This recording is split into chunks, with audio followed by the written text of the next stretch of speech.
at that stage, you got to realise that I'd boxed for, like when I went to the Olympics, I'd boxed for 2 years. Yeah. You know, I'd boxed. I'm fighting people. It's outrageous. When you read boxing stories, when did you start? 6, 7, 5, 4.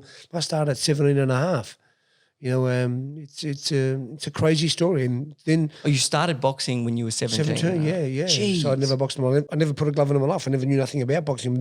Just your knuckles. But then the craziest story is that I was able to have all this success with the tools of my trade damaged. I mean, you tell me an Olympic runner who won a race with a broken, I fought with broken hands on so many occasions I couldn't tell you. When I had my hand major surgery. Oh yeah, when I had my hand operations from Dr. Bruce Shepard, he would say to me, Jeff, I don't know how you can fight. You can't make a fist. How do you fight? How do you punch these guys? But again, it was all mental preparation. It was all stuff that I'd been through before. And although I went through this pain where I'd urinate blood and be crying after fights through the pain that I got after the fight, I was still able to control that pain and control my mental space while I was in the ring. I had this team around me that I dearly and richly loved, my trainer, Johnny Lewis, and of course the rest of the people who were involved with me, a man by the name of Grantley Keys, who was a writer for the Daily Telegraph back then and still is a writer up in Brisbane now. And all these guys were like putting all this faith in me and telling me that I could do this. And every time I'd do it, it was like, it wasn't a party, but it was this amazing feeling of satisfaction and love that I was able to share with everybody, and I was giving everybody this amazing period of happiness, and I loved it. I loved winning. I loved winning more for those people than I did for myself. Not a lot of people realise just how great Jeff Fenech was. Every WBC featherweight belt that is given out to this day, it's got a picture. It's got Jeff Fenech's picture on it as one of the best featherweights in the history of the WBC. And Jeff's probably just as famous in America as what he is here in Australia. And a lot of the great champions, Holyfield, Tyson, Floyd Mayweather, all these guys look up to Jeff Fenech because of his toughness, his ability to win. His first 20 pro fights, he already won 3 world titles in 3 different weight divisions. Just incredible statistics that'll probably never be repeated. As Jeff said, I mean, that was broken last year by Lomachenko. It stood for 30 years. And the thing that I want to do more than anything is I want business people to know that my story. And I want not just sporting people, but I want people to know that if you work hard and you believe in yourself, there's success and victory for all of us. And victory isn't always coming first. Victory's about giving your best. It's about trying your best at everything you do. And then you're victorious. You don't care if you win or lose. I mean, although it's important, but no, if you know that you've given your best, you can go home, you can celebrate, you can go to sleep at night. If you go out and you think, wow, I could have done better and I came second, then you're gonna have a sleepless night. But if you know when you came second on that occasion that you gave your everything, you're gonna sleep beautifully that night. Just imagine coming from St. Peter's. It's amazing. The further side gone overseas was to Manly by ferry, and I didn't pay for that. I would have snuck onto the ferry without doubt. So that was the only time I'd ever been overseas. And then all of a sudden, to be mentioned that if I win these fights, if I keep continuing, I was going to go to the Olympics. Like my whole neighbourhood, they were all so supportive of me.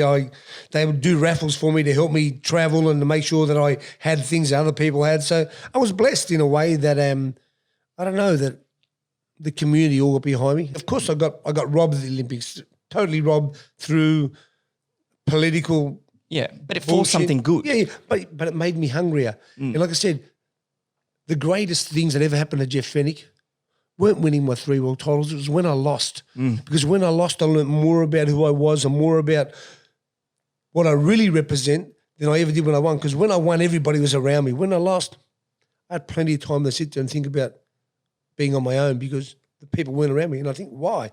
And I learned so much more about who I was and what I represent and what winning and losing does for you.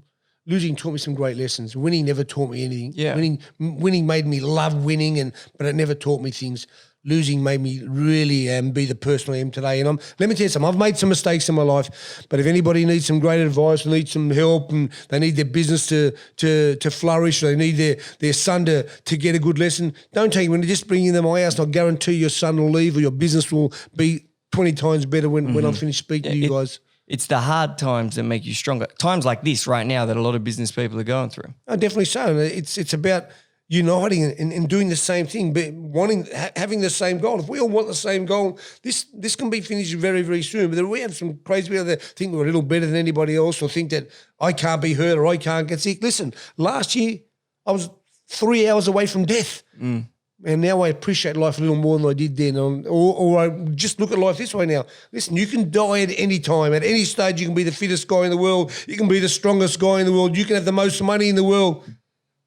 When you're dead, you're dead. Yeah. I'm blessed I got a second chance. I'm here to tell my story, to live my life to the fullest, and to make sure that I let everybody else know that this is how you're supposed to live life. Don't take things for granted. I'm no bigger or better than anybody else. I just worked hard, and I had a dream, and I had some goals, and I was able to achieve them through hard work. So through hard work and through being who we want to be, we can be the best we can be. We can have the best. We can all have the best life ever. You don't have to win to have the best life. You don't have to have the most money to have the best life. Just have to try. You got exactly right. You got to just have that. You got to have a great set of morals, and let me tell you, the greatest thing you need ever, you need to have good people around you. And you know what? I'm going to just say this to you. At this stage in my life, I got the greatest team. And forget team. I got the greatest group of friends in my life. Paul Fitzgerald's one of them. Mark Boris is one of them. Joe Molinari's. And I've got these people who are much older than me and some young, but that I love being around. My life's so much better than I think about all those guys who were around me when I was just world champion, undefeated, giving them everything, paying for everything, and everywhere we went, we got everything for nothing. No, I don't like that person. I love who I am today. As a fighter on your level, I mean, you've fought on big stages. You've been with Mike Tyson cards and all sorts of things. So when you're sitting in the back room, you're waiting for your name to be called. What's that like? Oh, yeah, you're nervous. You know, you're nervous days before. Of course, you're nervous. You're getting closer to the fight. You start thinking about it more than than normal. And then you're at the weigh-in, and he's this other guy. You just made weight, and for me, making after weighing was the best feeling for me, and my nerves kind of died for a little while, because now all of a sudden I'm eating, I'm drinking, I'm feeling great, I'm getting rehydrated again, I'm putting weight back on, so that makes you start feeling great. And then you're in the dressing room and you think, wow, now I've got to do it. I got a massive job to do. This is what I've done it for. Of course you get nervous. Like I said, if I wasn't nervous then, I don't believe you could win a fight. And I've had fighters. You're not nervous. Well, man, something's wrong with you. You know. Did you ever think, fuck, why am I doing this? This is, were you ever like, damn, this is like, what's the situation I've put myself in? No, I always knew why I was doing it. I was doing it because I loved it. I was doing it because that was what I was great at. And so I was doing it because that was giving me the rewards for life. That was setting me up. There was a reason for the pain. Reason for the pain. Yeah, if there's no reason, then. And did the nerves ever chip away at your confidence, or were you always, so you were nervous, but you were confident you were going to win anyway? Even when I was, after I got defeated, I had that same mindset that I would go back in the ring on this day, and that championship quality, that would come back. But in boxing, it's like I said, you're an individual. It's very, very hard to, it's different if you're playing footy and we lost this game, but we're going to win tomorrow because, the other 12 guys are going to help. I'm not at my peak, but if not at your peak in boxing, it's, you're out. especially if you're fighting the great fighters that I fought.